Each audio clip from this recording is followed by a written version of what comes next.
नमस्कार दोस्तों, welcome to Lokesh Yogi YouTube channel. मैं हूं आपका दोस्त लोकेश और आज हम एक बहुत ही इम्पोर्टेंट टॉपिक के बारे में बात करने वाले हैं।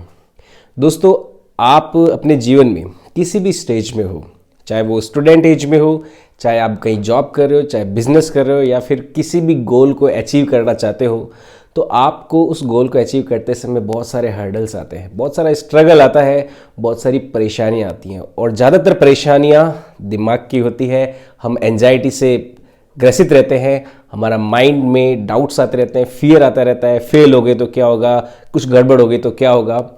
ये सब चीज़ें हमारे सामने आती रहती है अगर हम कुछ भी नया करना चाहते हैं, कुछ भी अलग करना चाहते हैं या फिर किसी भी चीज़ का सृजन करना चाहते हैं, चाहे वो किसी कंपटीशन को क्रैक करना हो या फिर कोई जॉब में आगे प्रमोशन लेना हो, अप्रेजल लेना हो या फिर बिजनेस की ऊंचाइयों को हासिल करना हो या फिर कोई और दूसरा टास्क, चाहे फैमिली को ही क्यों ना चलाना हो।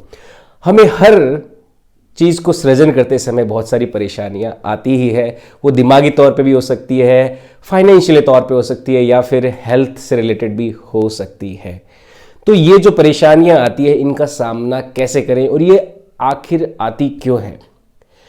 दोस्तों, इस पूरे प्रक्रिया को, इस सृजनता के व्यवहार को समझने के लिए, इस सृष्टि में सृजन किस प्रकार होता है, हम किसी काम में सफल किस प्रकार होते हैं, उस बात को समझने के लिए मैं आपके बीच एक बहुत ही प्यारा हमारा जो मैथोलॉजिकल एक थ्योरी है या फिर मैथोलॉजिकल एक जो स्टोरी है उसको मैं लेना चाहूँगा। आपने समुद्र मंथन की कहानी को सुना होगा, कभी पढ़ा होगा, समझा होगा या फिर जो टीवी सीरियल्स वगैरह होते हैं उनमें भी आपने देखा होगा।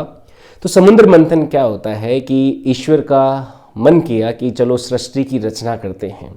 तो समुद्र मंथन में समंदर में एक बहुत बड़ा पत्थर रखा गया, कछुए के उस सख्त जो कवर होता है कछुए का, उस पे सख्त ढाल पे, और एक तरफ असुर आ गए, एक तरफ देवता आ गए और उन्होंने समुद्र मंथन की घटना को शुरू किया। उस समुद्र मंथन से बहुत सारे उत्पाद निकलने शुरू हुए, फल फ्रूट्स या रिजल्ट्स निकलना शुरू हुए। कुछ अच्छे थे, जैसे धन था, वैभव था, लक्ष्मी थी या फिर अमृत भी था जिसके पीछे देवता और असुर दोनों पीछे पड़ जाते हैं, और विष भी था।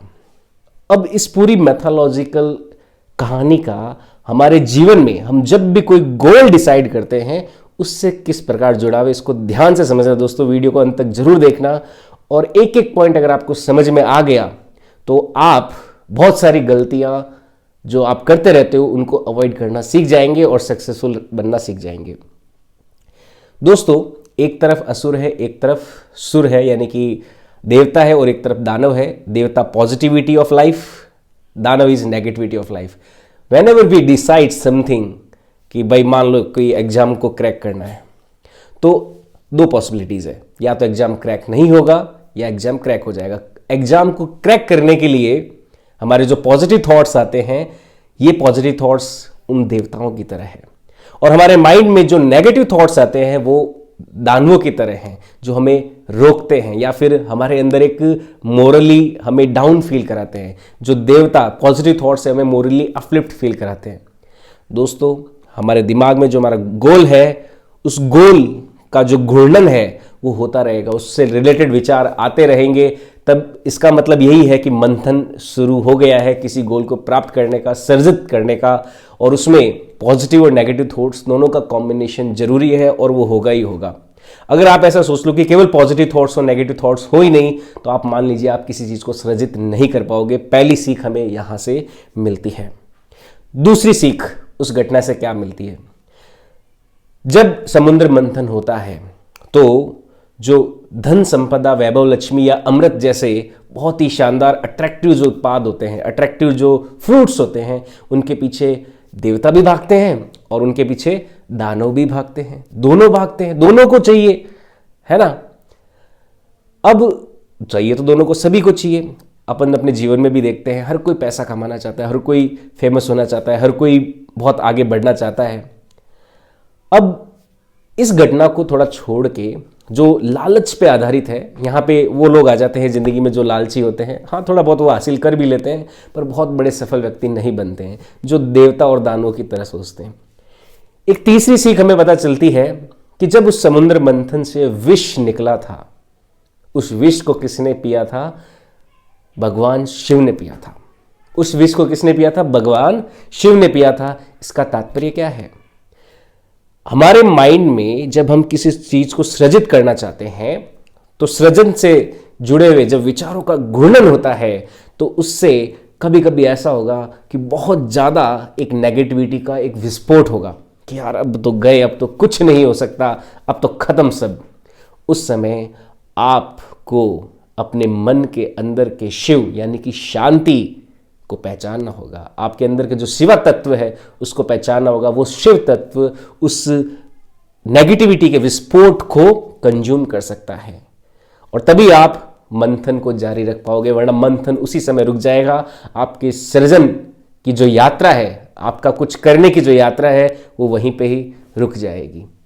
तो ये तीसरी बहुत बड़ी इंपॉर्टेंट सीख मिलती है कि जब भी आप कुछ करना चाहते हो, कुछ गोल को अचीव करना चाहते हो और एक अचानक नेगेटिविटी का एक भवंडर सा आ जाए, एकदम ऐसा लगे कि सब खत्म है, उस समय अपने अंदर के शिवा शांति को पहचानिए और उस नेगेटिविटी को वहाँ पे कंज्यूम कर लीजिए। किसी को बोलिए मत।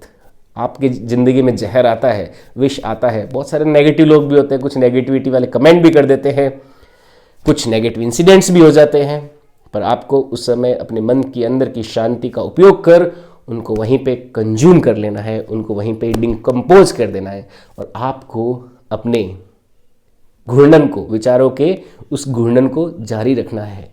नेगेटिविटी पॉजिटिविटी एफर्ट्स लगाते रहना है, रुकना नहीं है। तो यहाँ पे ये हमें 3 बहुत बड़ी सीख हमें मिलती है इस समुद्र मंथन की पूरी घटना से।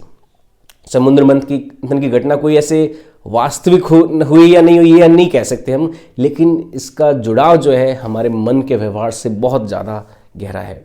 अच्छा, एक और बात, चौथी बहुत बड़ी सीख है, शिव जिन्होंने विष पिया उनको प्रसिद्धि मिली, उनकी पूजा होती है, वो मंदिर में होते हैं, उनको आराधना हम करते हैं। तो जो व्यक्ति जीवन से मंथन से जो निकला हो विष है, जब आप सृजन की यात्रा में आगे बढ़ रहे होते हैं, अपने लालच यानी कि देवता और असुर वाले व्यवहार को नियंत्रित करके जब जब विष आया उसको पीने की शिव के समान सामर्थ्य रखते हैं, तब तब आपको यश मिलेगा, कीर्ति मिलेगी, आप पूजनीय बनेंगे, आप बड़े व्यक्ति बनेंगे।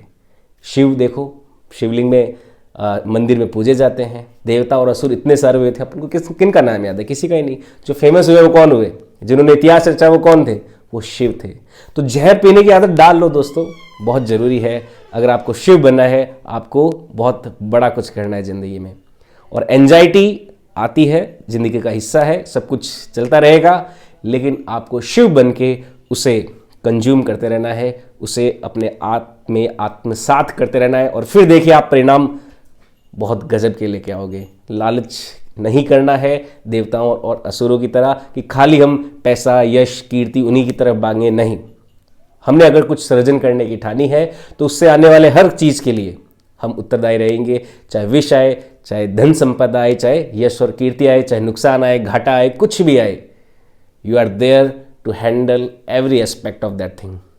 एग्जाम के लिए, या फिर आप किसी के एम्प्लॉय हैं, जॉब करते हो, उसमें ग्रोथ चाहते हो, या आप बिजनेस करते हो, बिजनेस को बहुत बड़ा करना चाहते हो, किसी भी लाइफ के स्टेज में हो, आप लोगों के साथ रिलेशंस को मैनेज करना चाहते हो, what ever you think of, ये कहानी हर जगह फिट बैठती है। ये सीख, ये बहुत गहराई वाली हकीकत हर जगह सटीक बैठती है। इसका आप यूज़ कीजिए और देखिए ज़िंदगी में आपको बहुत ही प्यारे प्यारे रिजल्ट्स मिलेंगे। उम्मीद करता हूँ दोस्तों आपको ये वीडियो पसंद आया होगा।